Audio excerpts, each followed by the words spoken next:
Morning Football. Hey, we are live in New York City. It's April 22nd. Welcome, Jay-Z, Rihanna, Peter Schrager, Nate Burleson, Kyle Brandt. My name is Kay Adams. This is Good Morning Football. How are you feeling, guys? Feeling really good. Really good. Cleveland looks great. Lake Erie looks great. Looks like the Caribbean in that shot. I'm not kidding. I would have never known that that was... Take a swim like Hugh Jackson? Maybe you could, yes. All kinds of lore about that lake. And maybe someone will be jumping in it this week. 1 week away. Crazy. Are you so excited to go? Today? I'm very excited to go, but I can't wait to see how this thing shakes out because we're a week away and there's still a lot of intrigue at the top. So, really fun draft and a week away. Let's go. Okay. Let's do it. Let's do it. Tommy Lee Block. Let's go. Lee Block. Okay, we're going to start with the Eagles, people. They're picking 12th overall after trading the 6th pick to the Dolphins last month. Now, yesterday, new head coach Nick Sirianni was asked what that move meant for his quarterback, Jalen Hurts. Take a listen. Why did you trade back from number 6, and what does it have to do with the quarterback situation there? And are we to take this as Jalen Hurts is now the starter of this team? To name any starters at this particular time, we've been working with these guys for 2 days, right? We've been working with these guys for 2 days. My biggest thing is competition. Again, we've talked a little bit about my core values. It's my second core value. It's this team's second core value. Competition's a huge thing, and we're going to have competition at every position. Okay, I haven't heard much from Nick Sirianni. Good to hear the head coach's voice. He is not locking in Hurts as the starter, as you just heard, at least not yet. 1 week until the draft, guys. Would you be surprised if the Eagles took a quarterback in round 1? Yeah, because why would you trade out of 6, Kyle? Well, maybe because Jalen Hurts is really good at rock, paper, scissors. That's the thing right now that we're finding out that Sirianni's into. That soundbite to me, I feel like is a lot of coach speak. Okay. When Coach Sirianni starts running down his list of core values, which is his book forthcoming, you can't say that number 2 is competition and then say, like, hey, it's Jalen's world. We're just gonna hand him the ball and we're gonna run with him. No. I also think that Nick Sirianni is doing some performing for the media and for the fan base, and he's trying to give them sound bites and rhetoric that are solid, and because he came out pretty odd in his opening press conference, like really odd. And I actually think that he almost lost the fan base in the first 2 minutes, which you can do. We saw Jets fans do it, and I think he's trying to get them back right now. And I think he's saying we're going to compete, we're going to rally, and we're going to go. As far as Hurts, though, new coach, didn't draft him, has nothing to do with him. I think they could draft a quarterback in the first round. I hope they don't. I actively hope they do not, because I think Hurts can play. And because 51 weeks ago, Howie Roseman drafted a quarterback in the 2nd round when he already had Carson Wentz before Carson Wentz started to fall apart. So it's like, what are we doing as an organization this year? I think you stick with Hurts. I think you give him a weapon. I think he can play. And, you know, if there's a fallback plan, my core value is if this guy completely falls apart and can't play, guess what? You're going to be there next year and you'll get one then. Yeah, I hear you on that. Listen, this past weekend, I put together a treadmill, right? So wife was like, hey, DIY treadmill? Yeah, and it was the most difficult thing I've ever put together in my life. And she was like, you definitely need some help. And it was one of those things where my wife was talking to me, but I also felt like she was challenging me. So I said, you know what, I got it. It took me about 4 hours. But eventually, I got it done, and it is working smoothly. But the whole time, I kept thinking to myself, just call somebody. Yes. Just call somebody. Just call somebody. I feel like the Eagles are in the same situation. They want to get help for Jalen Hurts, but deep down inside, they realize that he can do it himself. They wouldn't have traded away Carson Wentz. They wouldn't have put themselves in the position they're in right now. They wouldn't have brought in an old veteran like Flacco to back him up. I feel like they want to get help, but they realize Jalen Hurts is the answer, and he can do it himself. Let's not get it twisted. This dude had 5 pass TDs, 5 pass TDs and 3 rushing last year. He led all rookies with almost 400 yards rushing, and he started late at the end of the season. So imagine that sample size that they had, and now thinking to yourself, we need to get another quarterback.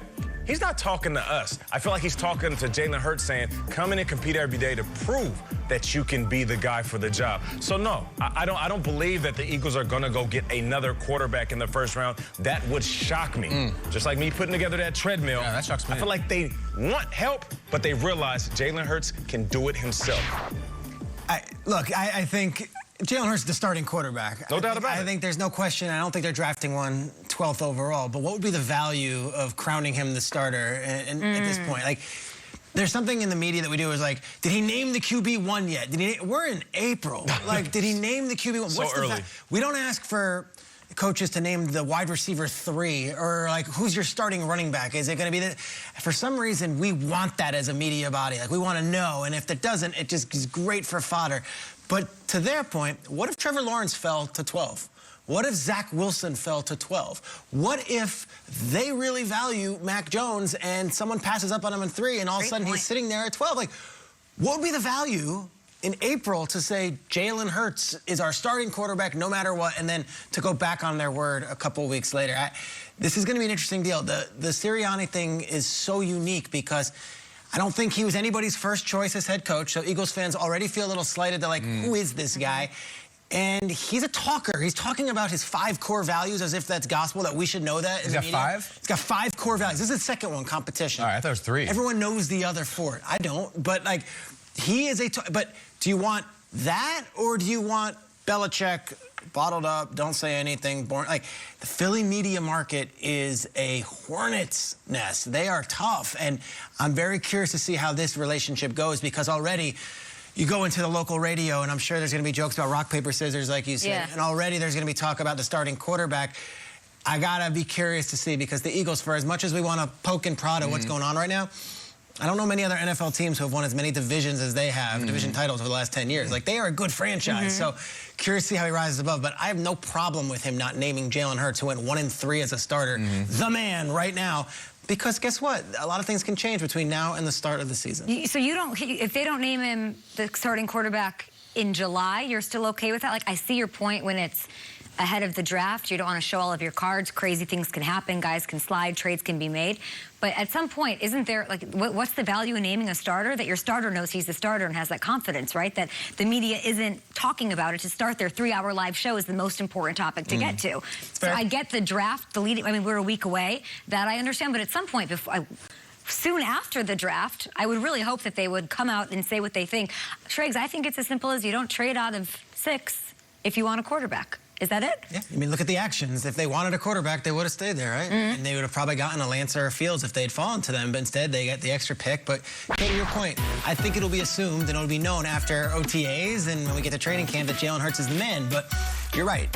It's like a motivational thing, you're saying. But that hypothetical where you brought this up, where, like, let's say the Niners don't take Mac Jones, and then all of a sudden he starts to fall, and he's actually sitting there for the Eagles to take, pass on him. You took a 2nd-round pick last year. You believe in Jalen Hurts, and then you suddenly don't just because a quarterback from Alabama is there? Like, what is your conviction? I think even if he is there, I think they're one of the teams that adds to the free fall. I wouldn't take Kyle, it. do you think this year's an audition, and then if he doesn't do well, they're probably picking in the top 10 next year, and they can grab a quarterback then? Well, especially if they end up taking, oh my God, they got Jalen Waddle in the 1st round, and now it's like, well, Jalen, we got weapons all over the place, and we got the running back.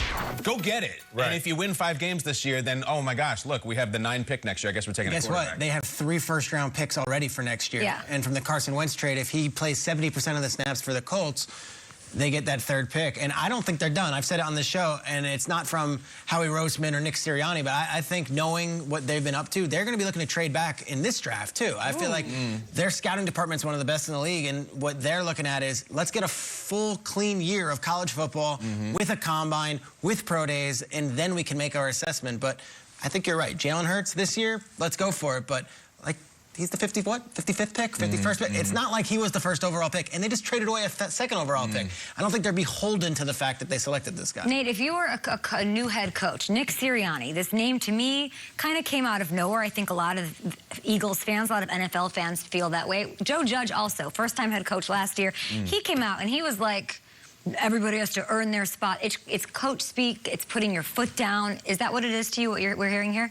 Every team I've been on, every coach, from Mike Tice to Mike Holmgren, even Schwartz in Detroit, they all said the same thing, no matter who came in. I mean, we knew that Matt Stafford and Ndamukong Suh, Calvin Johnson, those were the best players on the team. But yet and still, he walked in the first day and said everybody has to prove and earn their spot. And I thought that was great. Even though there's an understanding of who your starters are, we want your coach to come in and say that. Because it's not him talking to 50 guys. It's him talking to the 3 guys that we know are the superstars. Hold everybody accountable to the same standard. Anybody else? We don't want this combo? Just, if you're Hurts, are you listening to that and saying, well, just... Yeah. That's what I wonder. Like, what's Hurts' reaction? We'll talk about the fabric of Jalen Hurts. Like, doesn't this play right into that? Guy was benched at the halftime of the title game once. I mean, like, he doesn't go sometimes until somebody kicks him to the curb. This might be perfect for him. You want Jalen Waddle and Jalen Reagor? And Jalen Hurts. Couple of Jalens? Yes. Triple Jalen? Imagine if they had 3 Jalen. Oh my gosh, that's so good. Three amigos. That's the Fab 3. Yes. Back, love it. This is Good Morning Football. We've got all sorts of headlines. We'll check in with Will Silva.